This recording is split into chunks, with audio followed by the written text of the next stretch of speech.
Throughout most of the 19th century, the wristwatch was a piece of jewelry worn by women. Men carried pocket watches. It was during the Boer War in 1899 that British soldiers decided fumbling around for a pocket watch during battle was a serious waste of time.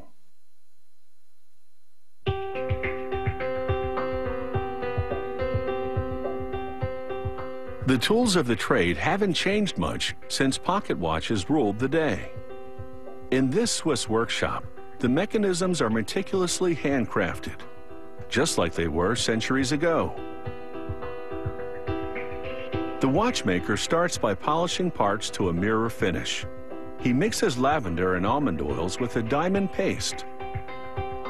He extracts a part called the cage from its storage solution, sets it in the paste, and polishes it against a zinc block.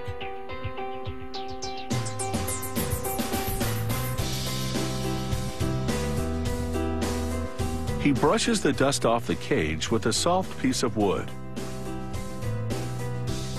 Another watchmaker polishes its edges, removing tiny bits of material so other parts can fit to it.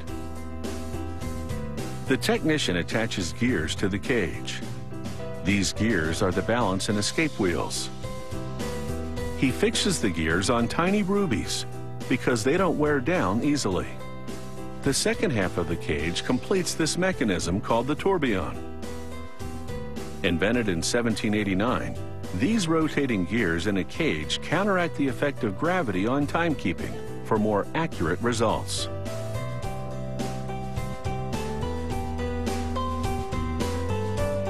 The watchmaker now magnifies the assembly and projects the image onto a screen to confirm that the gears and levers are interacting correctly. Next, he secures a wound-up spring in a barrel. This is the main spring that powers the gears of the watch. He dips a pin in some grease and uses it to lubricate the spring. Then he caps the mainspring with a cover and tamps it down with a special tool. He carefully positions the barrel in its slot on the main plate.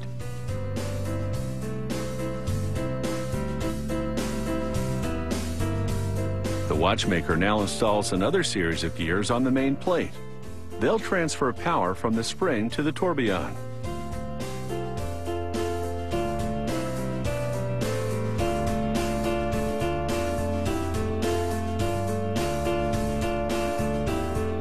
He attaches the bridge to the gears to act as a pivot as they turn.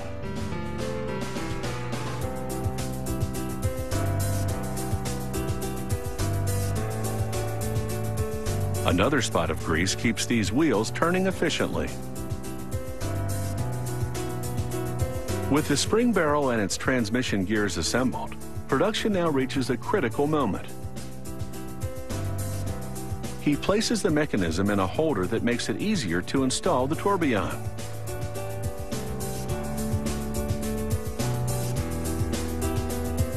It's a tricky job. The cage must be precisely positioned for its gears to receive power from the spring. He now transfers the mechanism to another holder to insert the winding stem.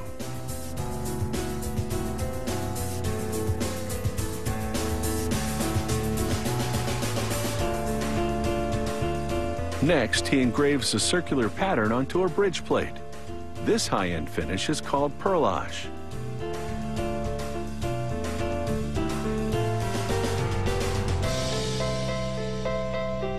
The technician attaches the textured bridge to the dial side of the watch.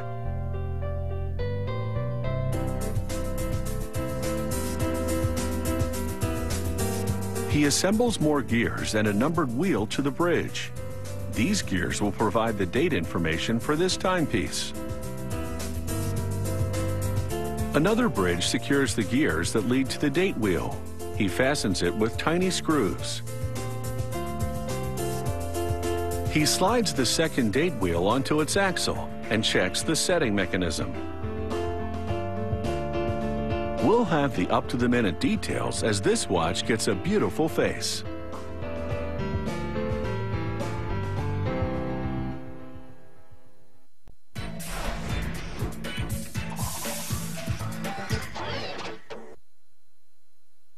Even in the age of digital and electronic wristwatches, the mechanical watch has an appeal that's timeless. Some are among the most complex in the world and can cost in the six-figure range. At that price, time is truly a luxury.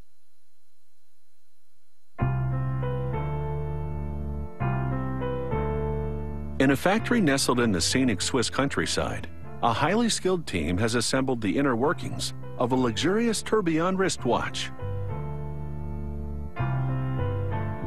Now, a watchmaker fits the handcrafted face onto the mechanisms. Using a special tool, he presses the hands onto an axle at the center of the watch. This enables him to set the time and date.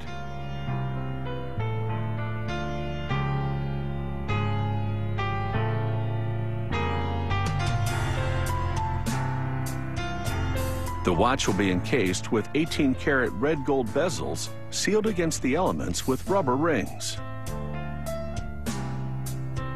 He now fastens the middle casing to the mechanism, then completes the installation of the winding stem and crown.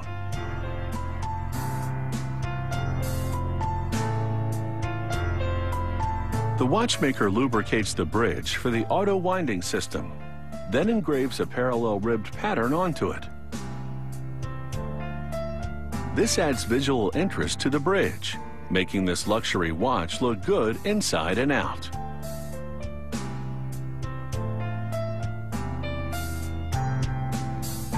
After the bridge has been set with jewels, it's ready to be installed at the center of the watch, where its jewels will keep parts from rubbing against each other, causing wear and tear.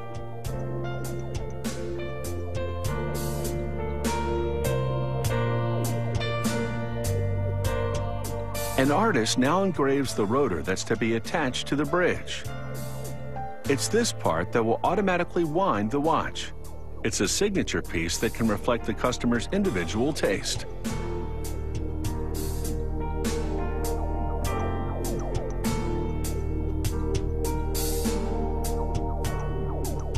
This stylish-looking rotor is now ready to be secured to the bridge.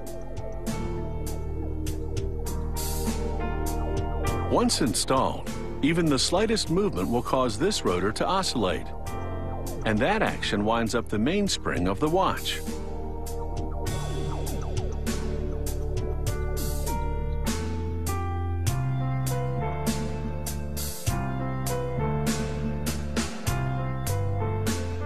The watchmaker now shields this timepiece with a glass dome and then vacuums dust from the next gold bezel. He carefully cleans this clear sapphire window because even the tiniest speck of dirt could cause the watch to fail. He snaps the front bezel onto the watch. Then, using a special device, he presses the bezel to secure it. This action also squeezes the rubber ring between the bezel and the watch to create a waterproof seal. This watch will now be water resistant to a depth of nearly 330 feet. The back casing screws into place so it can be removed for maintenance work during the life of the watch. Using a special tool, he tightens the casing to just the right tension. He then inspects the watch to confirm that the rotor moves freely within the case. Next up is a computer analysis of the mechanism. A device holds the watch and simulates wrist movements, while the computer evaluates its accuracy.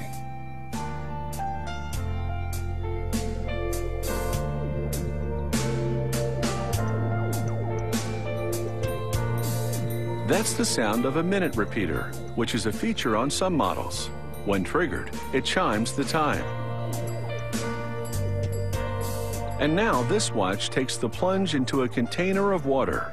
If bubbles appear, it would signify a leak, but there are none, so this watch is waterproof. This incredible watch will set you back $150,000, but it will be an heirloom piece that stands the test of time.